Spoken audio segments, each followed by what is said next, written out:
everyone, and welcome to VOSR International, the voice of shortwave radio. I'm your host, Wavecrest Guy. This broadcast is being transmitted through WRMI, Radio Miami International, in Okeechobee, Florida, on 9455 kilohertz. I'd like to start out this broadcast by giving a big shout out, a huge mahalo to KG7M. When I first started thinking about doing a shortwave broadcast radio show, I was in some online discussions going over the idea, and I wanted to have an intro of some Morse code. And when I brought that up, KG7M took it upon himself, went and, in no time at all, I had a couple recordings to choose from. And so I will be using those as my intro. I liked it so much that I close out each broadcast with it. So you'll be hearing those from a long time to come. So I wanted to give this huge, big thank you to KG7M. Thanks again. So now we'll start our first segment. During the premiere, I had mentioned that I was going to be breaking the program up into segments, and that I had hoped to have some guests during some of the segments, or have a guest come in and even take over a segment. So today is going to be a first on VOSR International. We are going to have a guest come in and take over a segment. Our guest uses a social media handle of Ancient Grass, and he'll be going over his foray into shortwave radio. He'll be talking about his radio room and his setup. And he'll also be talking about his shortwave radio collection. He's got quite an extensive collection that he's going to be going over. So without further ado, let's welcome Ancient Grass. Hello, I'm honored to be a guest on the program. I live in Central New York. My username is Ancient Grass 5121 on Reddit. I'm also Ancient Grass 5121 on YouTube as well. I post a lot of videos regarding the shortwave hobby, and a lot of videos of what I've received, DXing videos, interesting things I found, any anomalies I might find on shortwave. And trust me, there are a ton of anomalies on shortwave radio. A lot of them do have explanations, some of them don't. Some of them are people that create strange transmissions, whether that be like hobbyists, pirates, governments, anything like that, any kind of group or person or entity. And a lot of that stuff is super interesting to come across, because you have your broadcasters, which are also interesting to pick up. I've picked up a lot of interesting broadcasters in my time on shortwave radio. And there's also a lot of interesting pirates and things like that. So a lot of strange things on the HF bands. HF, another term for shortwave. Very interesting. And I have a lot of radio equipment that I've collected over the years. I would say that I started in shortwave as a teenager, and I've been off and on with it ever since. But recently, I just started getting back into it as of last year. I don't know why I stopped, but once I learned about, propagation, the science of radio, things like that, it became a lot more interesting to me. Not just, I'm going to listen to crazy stuff on the shortwave bands, like crazy people, but there's also a lot of interesting things that, you can pick up with radio that you wouldn't even think you could pick up.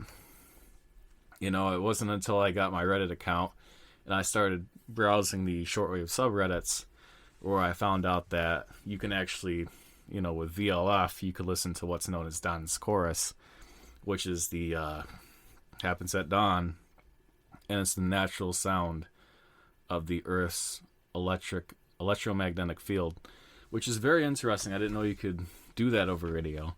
Also, NASA uses space telescopes where they can pick up the sounds from outer space. I always thought that was interesting. I knew that before I got back into shortwave radio, but I mean, all this kind of stuff that has to do with radio in general is very interesting. And a lot of the stuff that I've discovered after getting back into it in the past year or so, it's interesting to see like different types of digital modes, faxes, broadcasters, pirates. All of that is very interesting to me. I recently discovered slow scan TV.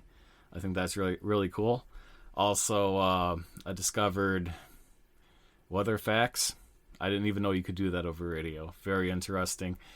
And things like that. All these utility stations, all of these beacons, and to see how propagation works in general is very interesting.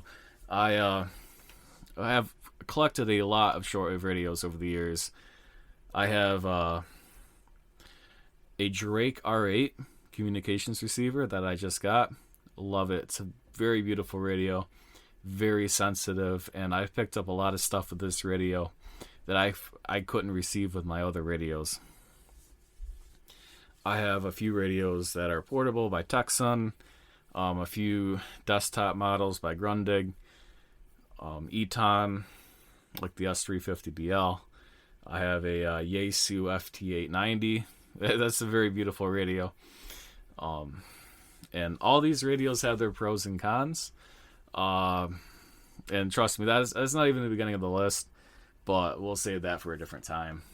But yeah, I mean, ever since I got back into this radio hobby, I found out that there are super cool things to listen to, not only just broadcasters, but all these other things that you can pick up. Radio is very useful.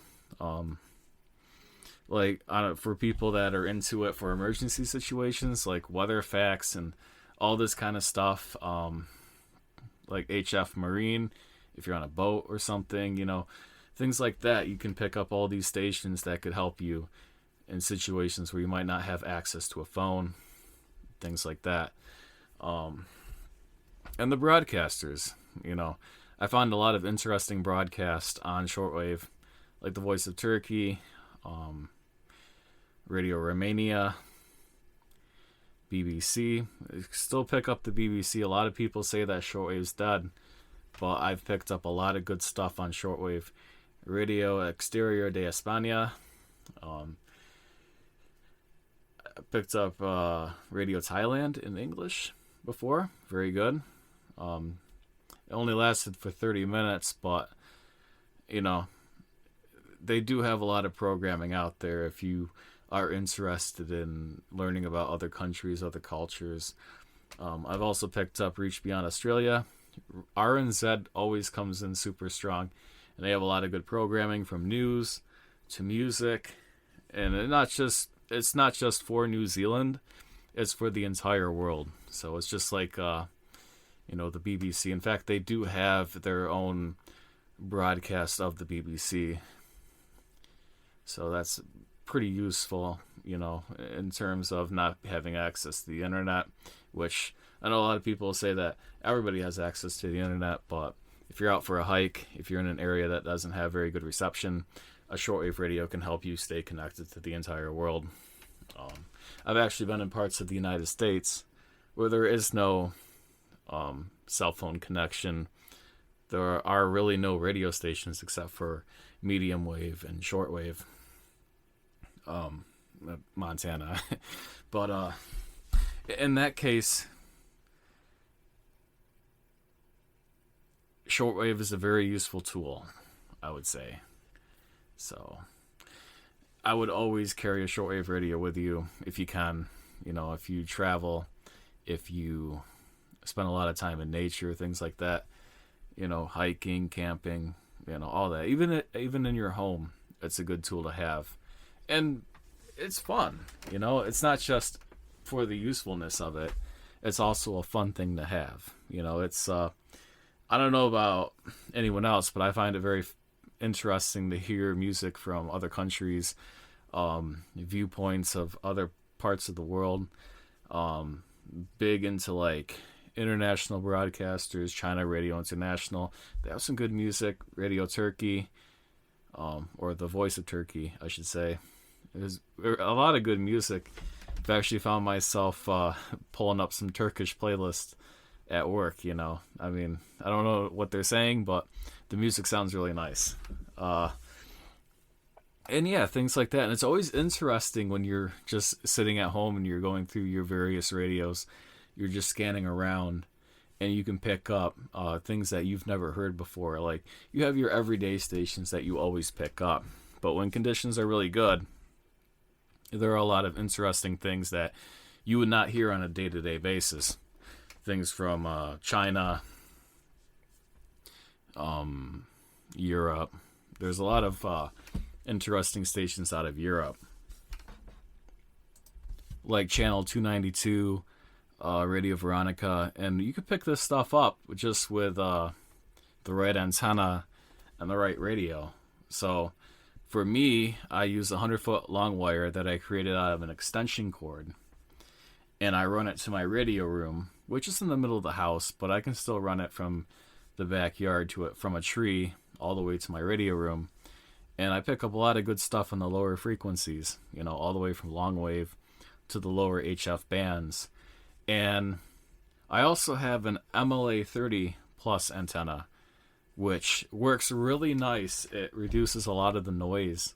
So even if you live in a noisy environment like a town or a city, and you experience a lot of noise from your neighbors, things like that, the MLA 30 helps cut down on a lot of that. I've noticed that, especially with the software-defined radio, the RTL SDR, if I use the long wire with that, I'm subject to a lot of noise. But if I use the MLA 30, you don't really experience that noise that you would with just another type of antenna. And I think a lot of that has to do with the directionality of it, and that really helps cut down on that noise. It's not so great for the lower frequencies, unfortunately, but it does work for them. I'm not going to say it's bad for that, but I mean, obviously a long wire would be great for the lower frequencies. But I would say, you know, if you're using an MLA 30, it works as a super antenna, maybe 5 megahertz to, I don't know, maybe like 20 megahertz. But it still works pretty good, even if you're listening to medium wave. I've picked up, it works just like a normal ferrite bar antenna, let's say, for the medium wave bands, you know, and up, right? So it's not useless or anything below 5 megahertz, but it, you know, you could definitely notice that it's not as strong as another antenna would be per se. But for the main HF bands, for your main broadcasters and ham bands and all that for HF, definitely works really well. I would recommend the MLA 30 antenna for sure. And if you experience a lot of noise, even at, like, I would say the lower frequencies, it still works good. So let's say you're at 160 meters or so, right? The MLA 30 still does a good job at pulling in those weaker stations, especially if you're experiencing a lot of noise on that band, because 160 meters for me and below, you know, 180 definitely has a lot of noise from things inside the house and, you know, things in the area. So I would recommend, no matter what, you go with an MLA 30. If you're just getting into it, it's definitely good. If you don't have a lot of space, it's a pretty compact antenna, very easy to set up. I have mine set up on a shovel handle, and I have it mounted to the window, and it works just fine. So definitely a good starter antenna. But I would say the most important thing about radio is having a good antenna, is having a decent radio. It's not always necessary, but if you have a cheaper radio and a really good antenna, it could be subject to overloading. So just make sure that you have a good antenna and a good radio if you're going to use a good antenna with it. But even your whip antenna should work well. You know, it's not going to work as good as an external antenna, but if that's all you can work with, you can still find a lot of stuff out there. Especially if you go outside. If you're in an area that doesn't have a lot of noise, like your local park, or you're just walking in your backyard, you could definitely pick up a lot of good stuff. And antennas aren't that hard. Like with my 100-foot long wire antenna, made that out of an extension cord. No money. The extension cord was free. It was just garbage anyway. I just put an alligator clip on it, and it turned out to be a really great antenna. So anything like that, it's not really hard to set up anything for radio. I mean, you just have to have that will, and if there's a will, there's a way. So I would recommend that, if you can't afford something, or you just don't want to put a lot of money into it, you could definitely create your own stuff. But if you do want to put some money into it, definitely look into like an MLA 30, something like that. So I'm going to talk about some of the radios that I've come to really like in this hobby. My number one radio, I would say, is the Drake R8 communications receiver. The one that I have right now is something that I got at an estate sale. The previous owner passed away recently, and I was able to pick it up for around $265 US. And it has a VHF converter, it has the speaker, and it works extremely well. It's a super sensitive receiver, and yeah, if you want to drop, I think they're selling for like $550 on eBay. So if you can find a used one, which that's all you're going to find since it's not manufactured anymore, I would look into like an R8. If you want to drop even more money, go for like an R8B or R8A receiver. But they're definitely really good radios. If you want to take this hobby really seriously, I'd recommend getting a Drake. The other radios I have are a Grundig Satellite 750, which is a really good radio. It's pretty small compared to like the Millennium, but it's not. I would say it's not as good of a speaker as the Satellite Millennium. So if you really are into the sound, I would go with the Grundig Satellite 800 Millennium. But if you want something compact for like your desk and you don't have a lot of space, like with me, I would go with the Satellite 750. My Grundig 800 Millennium is definitely a very good radio. I would say it's third to the Drake, because second to the Drake would be the Yaesu FT890 that I have. But the Grundig 800 Millennium is definitely a really good radio. It's super easy to tune in those single sideband signals, and overall it's a pretty sensitive radio. I would say that I'm not really a big fan of the medium wave reception on it, but I am a big fan of the setup. It can take a UHF connector in the back for the HF bands. It has a 500 ohm connection in the back if you want to set up an antenna like that. It also has an F connector in the back, which you can hook up an old TV antenna to. Should be able to pick up FM reception just fine. And it also has an airband, which the 750 also has. 750 is a little bit different because instead of having all those connectors, it just has the 500 ohm connection and it has a BNC connection. So, and that's both for shortwave band and the airband. And also if you want to hook up an external AM antenna to the Grundig 750, it takes a 3.5 millimeter connector, which I have used my Grundig AN200, which is a very good medium wave antenna. So if you do want to buy something like that, definitely go with a Grundig AN200 or similar antenna. There are some other ones out there and they work just as fine. But yeah, so definitely the Grundigs are a nice radio too. The Yaesu FT890. So one thing I like about the Drake radio, the Drake R8, is that it cuts down on a lot of noise. There's not a lot of noise when you're listening to the radio, especially on all bands, I would say, actually. But the FT890 it doesn't really cut down on the noise. It's pretty much like the other radios that I mentioned, like the Grundigs. But it's definitely good for like receiving long wave beacons. Medium wave is pretty good, but for the HF bands, there is a lot of noise. The Drake R8 does very well with the HF bands. It does very well for medium wave, but when it comes to trying to receive long wave beacons, it's not as good in the long wave part as like the ASU FT890 would be. Also, a couple other radios that I have is an Eton S350DL. It's a very nice radio. The only thing is it's subject to image frequency, which is common on cheaper radios.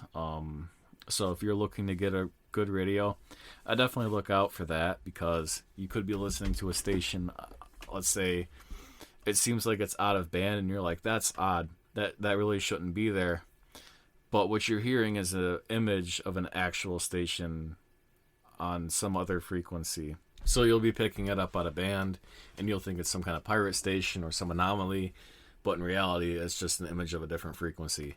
So just look out for that.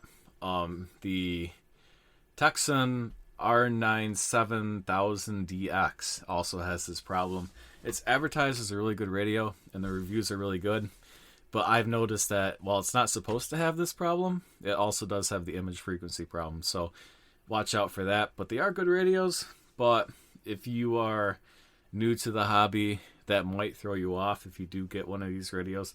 So just keep that in mind. The Texan PL380 is also a really nice radio, AM mode only, so just look out for that. But it's a very good compact radio. Also has a temperature display, which is really nice. Presets, direct entry, and it doesn't have any image frequency problems. So the Texan PL380, very good radio. The Texan R9012 is also a great radio, super cheap analog radio. I've never had an image frequency problem in that radio, so if you are looking for an inexpensive radio, that's also a super nice radio. If you're just getting into the hobby, super small, fits in your pants pocket. You could take it anywheres with you. 2 AA batteries, and yeah, it works super great. When I go for walks in the summer on trails, I take it with me and see what I can pick up, and it's picked up some really cool and interesting stations that, other radios might not be able to receive, especially something like that.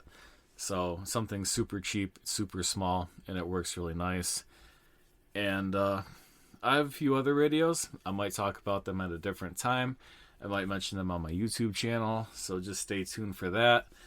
But yeah, there are a lot of great radios. Another radio that I have is the there's a PL600 that I own. It's a really nice radio. I don't think they make them anymore, but just keep an eye out for that. Also, the Texan PL880, really great radio, comes with a super nice carrying case, headphones, antenna. Most of the Texan radios do come with an external antenna, headphones, power cable.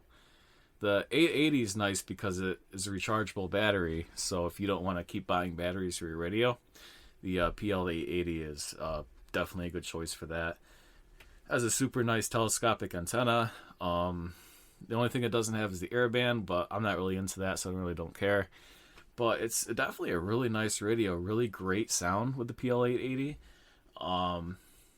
Super nice. The display is super nice. The tuning knob is really smooth, at least with my radio, but I think they're all pretty much the same.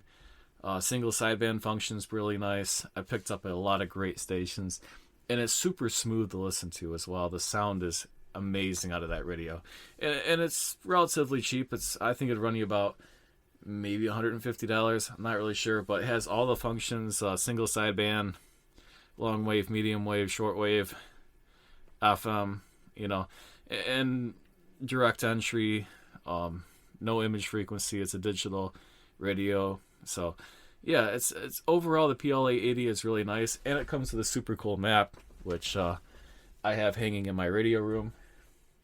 But yeah, it's a really nice radio. It's one of my favorite portables, along with the PL600 and the PL380. But if I want single sideband, I usually take the PL600 or the PL880.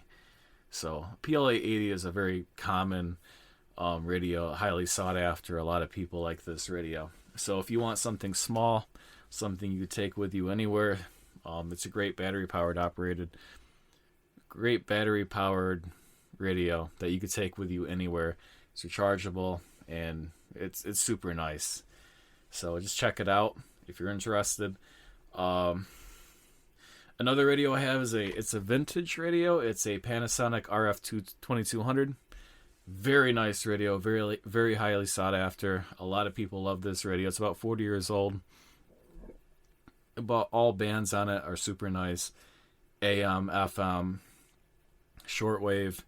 I picked up shortwave stations that some of my other radios couldn't even pick up. Like, for example, when I'm trying to get the BBC, it's not pointed towards me, so it's beaming off towards maybe like Southeast Asia, and I'm able to pick it up here, just fine. With very low noise, very stable signal. So I really like that about that radio. And the sound is super smooth too, so it doesn't matter what you're listening to, whether it's on shortwave or AM. I originally saw that radio in an AM DXing video, and I really wanted to get it because of that. So, and that's when I bought it. Maybe I'd say like 10 years ago, and it's definitely a lot of it's a lot of people's dream to own that radio. So the RF2200 by Panasonic, very nice radio. If you can get one, go ahead, but they are super expensive. But if you can get a cheaper one, keep your eyes open. All right, along with the Drake, I'd say it's in the top of my list.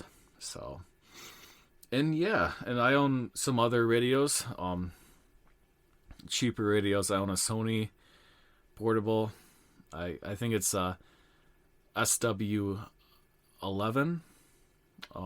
is the model number. I think it's ICF SW11. Very nice radio. I own a Magnavox shortwave radio portable. It's very nice. And I also own a Emerson MBR1. It only goes from 4 megahertz to 12.200 megahertz, but it's a super nice radio. It covers the main shortwave bands. It has great sound, a really nice speaker, and I actually love it a lot. I own 3 of them, so I actually technically 4, but I gave one to my mother. It's definitely a great radio, but if you want those higher frequencies, maybe not so great. But if you do come across one just out in the wild somewhere, I would definitely pick it up. It's very sensitive for the frequencies that it does cover. So definitely look into that. But yeah, that's my collection of radios. There's a few others that I haven't mentioned. Some of the vintage radios that I own. I have a few of those. But a couple of radios that aren't so highly sought after, but maybe I'll mention them at a different time. But that's it for this segment.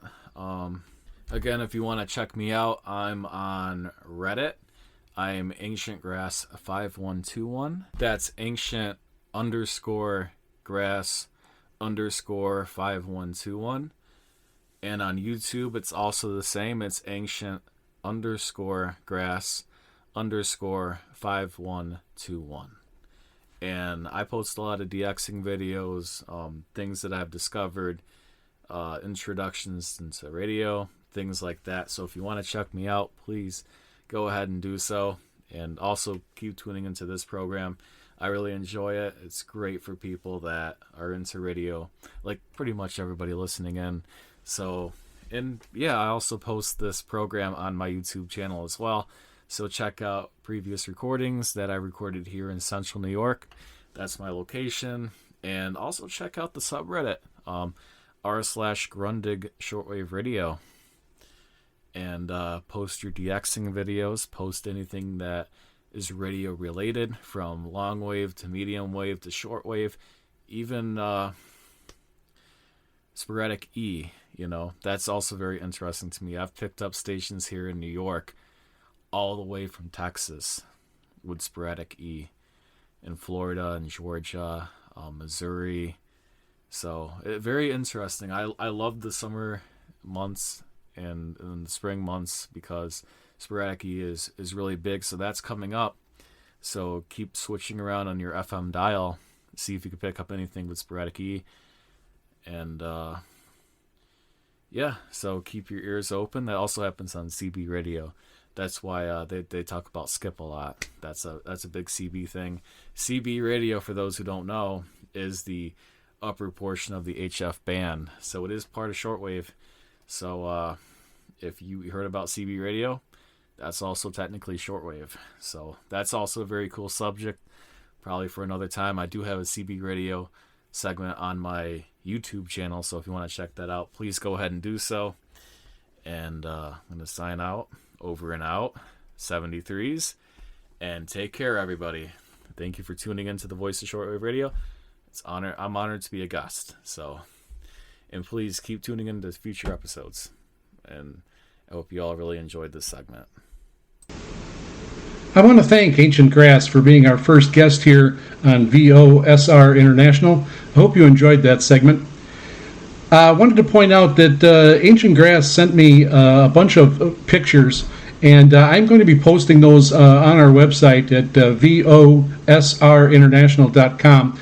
So you'll be able to go check it out. You'll be able to look at all the radios that he talked about, look at his radio room, and feel free to send us any comments while you're in the website. Just click on the mail icon, and you can send us some correspondence. And also, if you have any comments about the guest segment, or if you'd like to be a guest and take over a segment, let me know. Send me an email at VOSRINT@yahoo.com. That's VOSRINT@yahoo.com. Now we'll move on to our communication segment. As most of you know, shortwave radio does not have any metrics. It's not like TV or any other medium where you can see how many listeners or how many people are tuned in. So the best way for me to tell if this broadcast is getting out there is by communications, by direct communications, and you guys sending in emails and contacting me. There's a few ways to contact us here at VOSR International. And the first is a simple email. And the email address is VOSRINT@yahoo.com. That's VOSRINT@yahoo.com. You can also leave us a message on Facebook. We're at VOSR International there. And then we also have a website, VOSRinternational.com. There's a email button there, a mail button. You can just click that and send a message that way. One thing I can tell for sure is that propagation was much better in April than it was in May. Most of the reports I got here in April all had a really good reception. Everybody was saying that the reception was excellent. In March, with that premiere broadcast, there was a lot of fading, and so the propagation definitely wasn't as good. So we'll get into it, and we'll start here from our emails. First off, Peter from Oklahoma on a Kenwood R1000 with a Moonraker Limited X1 vertical antenna. He said the reception was coming in loud and clear there. And he appreciates the program. Then on Discord, Kynon, that's Kynon, from Wichita, reported that everything sounded well on his end. Blah Stuff said it was loud and clear from Wisconsin. We actually had quite a few Wisconsin listeners, and just a side note that I lived in Wisconsin for 35 years in the Reedsburg-Baraboo area. And Blah Stuff uses a Master Player 30, and he was getting Master Player 30 was receiving a 9+ on his radio. He was using an SDR Play RSP1A with a MLA30 antenna.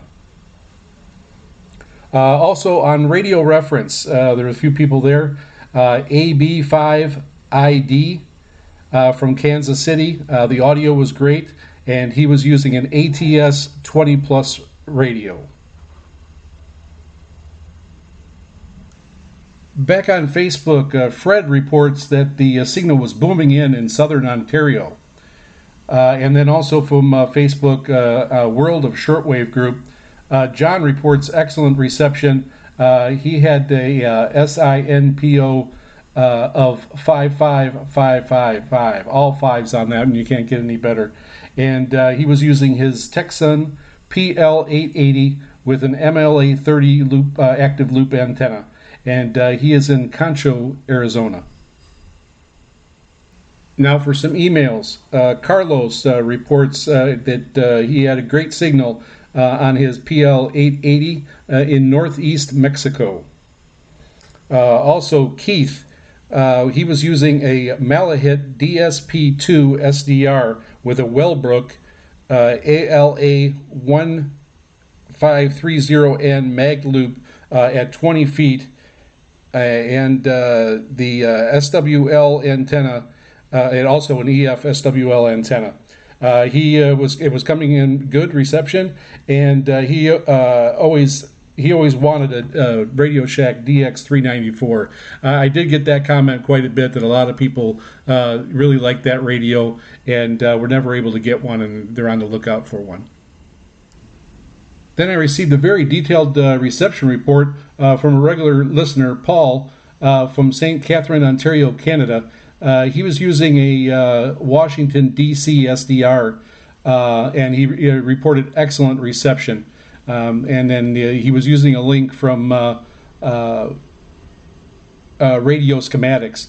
And he'll post that. I'll post that on the website. But he was getting a SINPO grading of 54455, so excellent. He also has a Radio Shack DX160. Justin caught our rebroadcast, and he's from Wisconsin, and he has a new RSPO Duo SDR, and he's using an MLA 30 plus antenna indoors. The signal was S9 plus, but he did have some periods of rapid fading between S7 and S9. Craig from Ontario, Canada caught our broadcast, and he was using his main radio as an FRG7. That's his main radio. He has a substantial radio collection from after 55 years of being into shortwave. 55 years. He's definitely seen it all. Then we had Dave from Northeast Ohio. He reports good reception on his Panasonic RF2200. Dennis from Fond du Lac, Wisconsin, was just turning the dial and found our show, and he reported that the reception was very nice and S9 plus signal. Through our website, we had Hank send us a message from Northwest Georgia. He listened in on different radios, mostly homemade regenerative receivers using an 80-meter dipole, 40 feet above ground level. Reception was excellent. Also, he picked up an AC crane after our first broadcast and reports that he's really enjoying it. He likes the equipment and the apps reviews and the mailbag segment.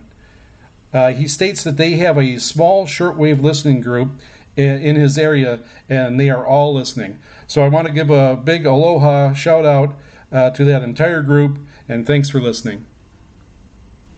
And lastly, Todd in Washington State says, great show. And he switched over to his DX394 after hearing me talk about it. Thanks for those kind words, Todd. Really appreciate it. So again, thanks for all the communications, and keep them coming. Send in any comments and reception reports to VOSRINT@yahoo.com.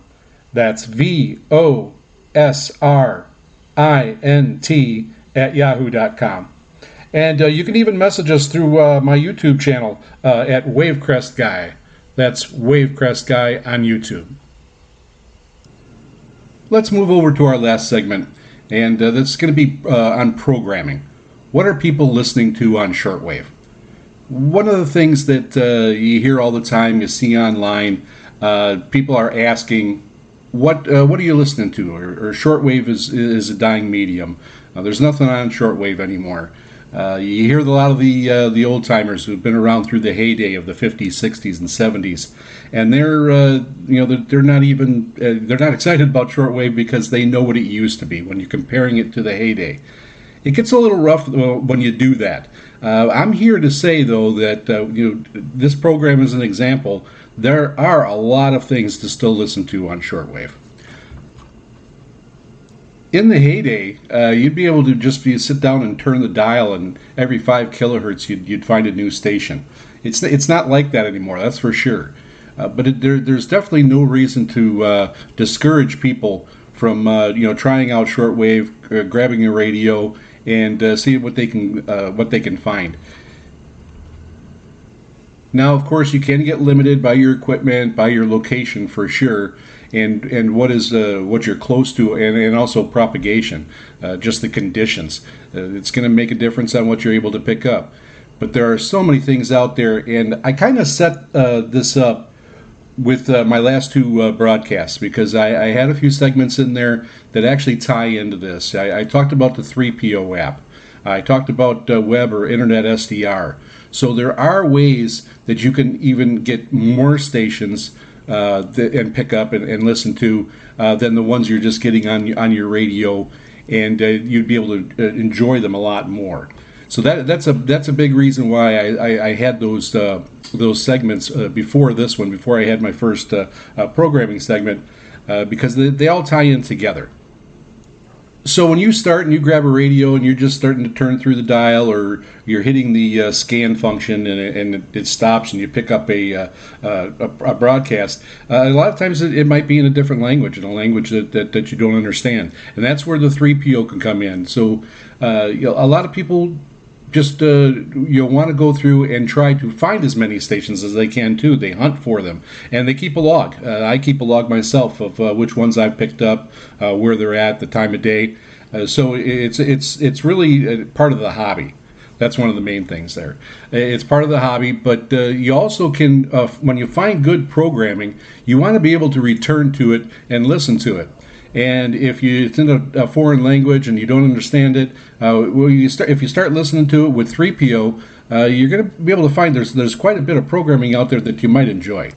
Then you can also be in a city or someplace where there's a lot of disturbance, the propagation's really bad, a lot of interference, and you're not able to pick up anything. You might not be able to put out a nice antenna so you can pick up some farther broadcasts.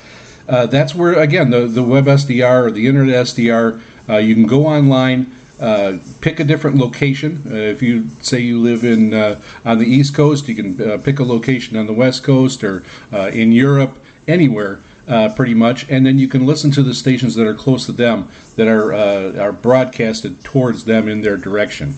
That's one of the things with these broadcasts.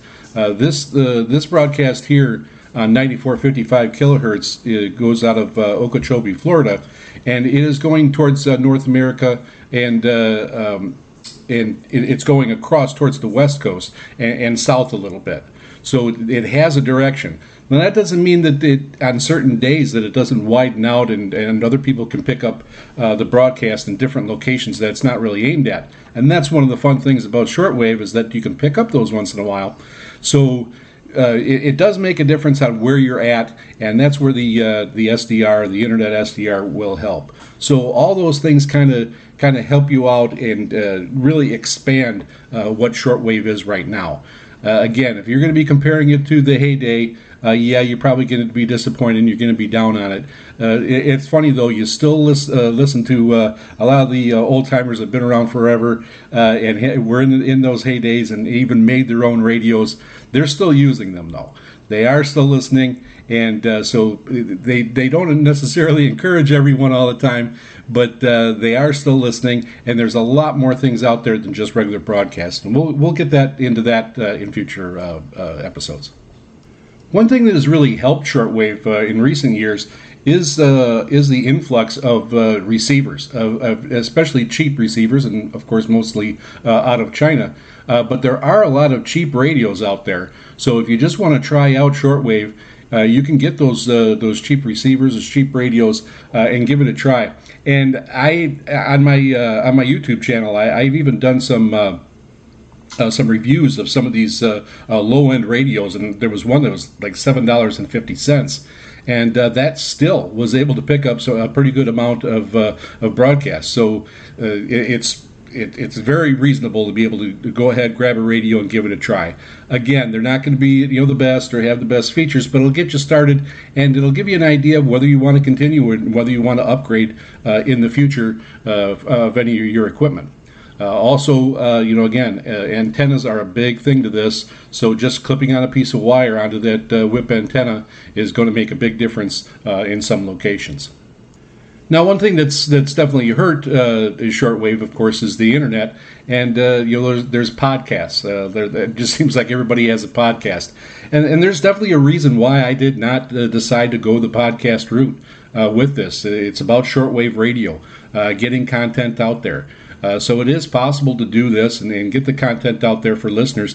And there are new shows coming out, so you just got to keep watching. Look at your regular broadcasts, and like WRMI, for example.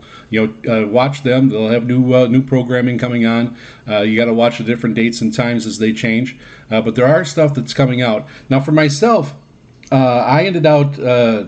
My show broadcast the first week of the month, and then each week after that I have a rebroadcast of the show, and then the next month, the very first week, another show comes out.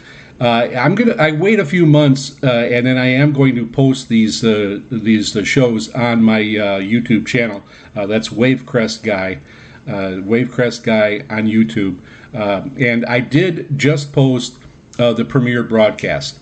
So I'm not going to post these. They're probably going to be a couple months behind. So it's always going to be best to keep updated with the shows right here on shortwave, right at 9455 kilohertz.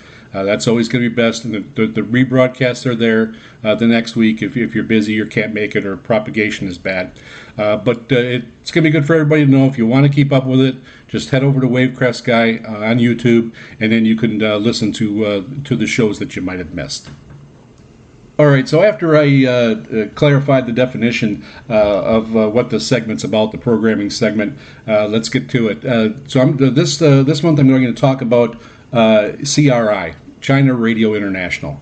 It's the big dog. Everybody, if you look online or see any information, everybody can find China Radio International. They're all over. They have very powerful broadcasting transmissions, and they're all in all directions. They're definitely worldwide. They put a lot of money into this. It's a country owned and broadcasted shows, and it's everywhere. But now I do have heard a few people they have some problems picking them up in certain areas. So that is possible that you'll have that. And again, that's where an SDR get on the internet. You can listen to them that way. And again, you could have that language barrier. But they do broadcast in a lot of languages also. There's a ton of languages, and usually the broadcasts are at least a half hour. Most of them are an hour in each language. There's also many people that will say, well, that's just propaganda. I don't want to listen to that. There's nothing there interesting me. But there actually is. There's actual regular programming on China Radio International. I picked up turning the dial in English. I picked up a show that was going over some ancient instruments that the Chinese play, and they actually played some songs with them and actually just played the instrument as they explained how old it was, what the origin was. It was a very, very interesting show. So there are plenty of shows that are out there like that. I'm going to concentrate on a couple that I like to listen to, and the first one is the Beijing Hour. And that again, it's in English, and you'll have to look, and you can go online and take a look and find out the frequencies, because they're all over. Different times on different frequencies in English, or again, you can listen to it with the 3PO app. But you'll have to take a look, and things are always moving with shortwave too. So. Take a look and try to find the Beijing Hour. It is their news program, and so of course you're going to get a different slant to it. But it is really interesting to listen to some of these, to their side. I guess listen to the other side of it. Again, you should be able to tell them what's the propaganda and what isn't. But they also have more local news. Also, it's not always the nationwide things where they're against something else or against another country or trying to do something or trying to change someone's mind. So keep that in mind, that they will have these short local segments where they're talking about a festival or talking about a person that did something in a neighborhood or in a city. So they do have a lot of segments that can be quite interesting, and it's worth listening to. Try to find that, take a listen, and if you do come up with it and end up liking it, send me a message. Send us what you're listening to. The next one I want to go into is one of my favorites. It's Roundtable. And Roundtable is actually a podcast that they end up broadcasting on China Radio International. I looked. You can Google that, and you'll actually come to a page, and it'll have the links, and you can actually play them without listening to them on shortwave. I listen to it on shortwave, and it's usually Monday through Friday. Here in Hawaii, it's on at about 10, between 10 and 11 o'clock, but of course that changes with the time change. But I always thought it was an hour show, but as I was starting to research this, most of their podcasts are a half hour. So they must put two of them together to fill up an hour on China Radio International. But this kind of runs the gamut, and I'm gonna. It's more like a talk show on TV, and it's very similar to that because they have a wide range of topics, and they might have two. Or they might just have one topic and they'll talk about it for a half hour, but they might have a couple topics in there and they'll talk about them for 10 and 15 minutes. And they have a regular panel of people that are on there that talk. And it's Lai Ming is one of the hosts. Steve Hatherley is the other host, and Yushan is the third host. Those are regulars.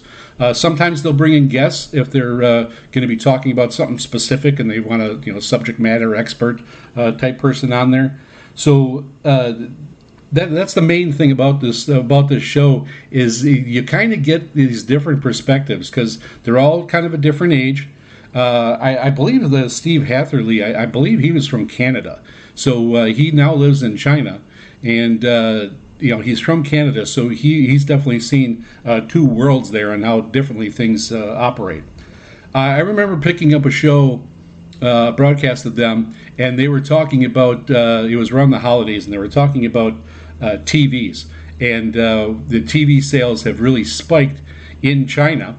And then they actually we're talking about worldwide and gave different figures on what was selling and what isn't.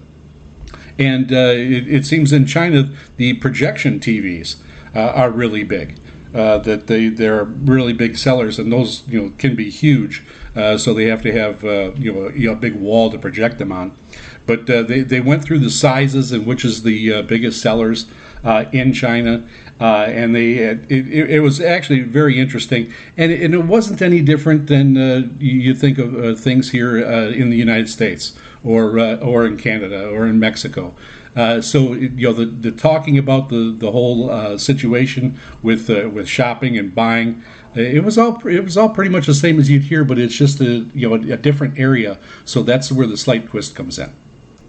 I went through the podcast and I just wrote down a few of their subjects that they actually ended up talking about. And it was China young shoppers face emotional fulfillment. So it's a reason for buying things and consuming products. Corn potato rice or canned potato rice dethrone rice. China's picnic trend, and then health products at a Consumer Products Expo. So they go through these things, and it doesn't even sound interesting sometimes. And so I'm not going to listen to that. But as they start talking about it, it actually ends up being a pretty interesting show, and it's amazing what they can put together and make it interesting. And the things you learn, you just never know until you try it out.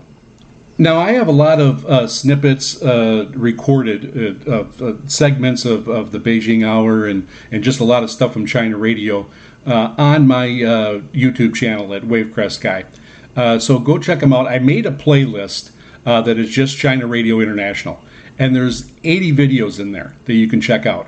Most of them are pretty short. They'll come a couple minutes. They'll be 2 minutes, 5 minutes, 7 minutes. I think the longest might be 15-minute segments. But you can go in there and you can check it out and you can see what I'm talking about. See if it's something you might be interested. And if it is, then you'll be able to go, check it out, turn the dial, get it right off for shortwave, and take a listen. It's definitely something that definitely makes shortwave unique, and it's a programming worth listening to. So that's one of the main things here in this programming segment. There are plenty of shows out there, broadcasts that you can catch, and you're going to end up liking them, and you might be returning to them time and time again. So for me, these two, Roundtable is one of the ones that I really enjoy, and even the Beijing Hour. I usually try to catch Roundtable as it comes out, so I try to get that one. It's on Monday through Friday, like I said, and I usually try to get that every day. And the Beijing Hour, sometimes I get, depending if I'm just turning the dial or what I'm doing. But I will go back and I will check. And if I do run into the Beijing Hour, I'll definitely take a listen to that. But Roundtable is one of those for me. I really don't like to miss that one. That's one of my favorites. So let me know what you think. Send in what you're listening to on shortwave. Do you follow any of these broadcasts? Send me a message in at VOSRINT@yahoo.com. That's VOSRINT@yahoo.com. Or you can hit our website at VOSRInternational.com and just hit the mail icon there, and you can send a message in. Let us know what you think about the segment. Let us know what you're listening to on Shortwave Radio. And that concludes our May broadcast of VOSR International, the voice of Shortwave Radio. This program will be rebroadcast every week through the month of May on Saturdays. So there will be 4 rebroadcasts at 0400 UTC, that's 12 a.m. Eastern Time, on WRMI out of Okeechobee, Florida, on 9455 kilohertz. Our next new broadcast will be Saturday, June 7th, at 0400 UTC on 9455 kilohertz. Until the next show, ahoy ho, everyone.